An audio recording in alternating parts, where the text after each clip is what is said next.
आज दिनांक 22 जुलै 2026 रोजी नाटळ तालुका कणकवली येथील शांतिनिकेतन तसेच कोल्हेवजर धबधबा या परिसराला मूळच्या महाराष्ट्रीयन परंतु शिक्षण आणि व्यवसायाच्या निमित्ताने चीन अर्थातच चायना या देशात आपला व्यवसाय करत असलेल्या सौ कांचन मॅडम यांनी कुमारी इशिता या आपल्या कन्येसह भेट दिली।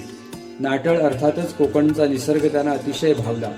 चीन आणि भारत देश यांचा तुलनात्मक अभ्यास केल्यास कोणते मुद्दे महत्त्वाचे आहेत हे त्यांनी आपल्या छोट्याशा भेटीत बोलून दाखवले।